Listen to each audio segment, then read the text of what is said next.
భారత కరెన్సీ రూపాయి పతనం ఆగడం లేదు. డాలర్తో పోల్చితే చరిత్రలో ఎన్నడూ లేనంత కనిష్ట స్థాయికి రూపాయి విలువ పడిపోయింది. మరోవైపు వరుసగా రెండో రోజు స్టాక్ మార్కెట్లు నష్టాల్లో ముగిశాయి. అంతర్జాతీయంగా నెలకొన్న అనిశ్చిత పరిస్థితులు మార్కెట్పై ప్రభావం చూపాయి. అలాగే EU దేశాలకు ట్రంప్ టారిఫ్ హెచ్చరికలు ఇన్వెస్టర్లను భయపెట్టాయి.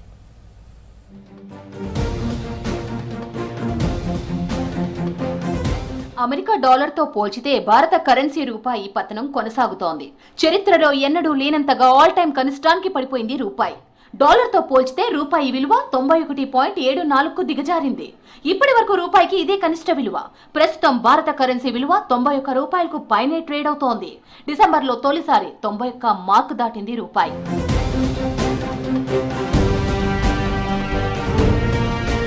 దేశీయ ఈక్విటీ మార్కెట్ల నుంచి విదేశీ ఇన్వెస్టర్లు నిధులు తరలించడం రూపాయి పతనానికి ప్రధాన కారణంగా తెలుస్తోంది. అమెరికాతో వాణిజ్య ఒప్పందం ఆలస్యం కూడా రూపాయిపై ప్రభావం చూపుతోంది. మరోవైపు అంతర్జాతీయంగా నెలకొన్న అనిశ్చిత పరిస్థితులు కరెన్సీపై పడుతున్నాయి.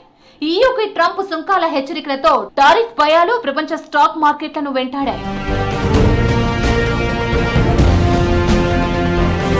స్టాక్ మార్కెట్లు వరుసగా రెండో రోజు నష్టాలతో ముగిశాయి.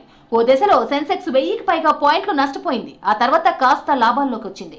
చివరికి సెన్సెక్స్ 270 పాయింట్లు, నిఫ్టీ 75 పాయింట్లు నష్టపోయాయి. సెన్సెక్స్ 30 సూచీలో ICICI bank, Trent, BEL, Axis bank, HDFC bank షేర్లు ప్రధానంగా నష్టపోయాయి. Eternal, UltraTech cement, IndiGo, Reliance, Adani Ports షేర్లు లాభపడ్డాయి.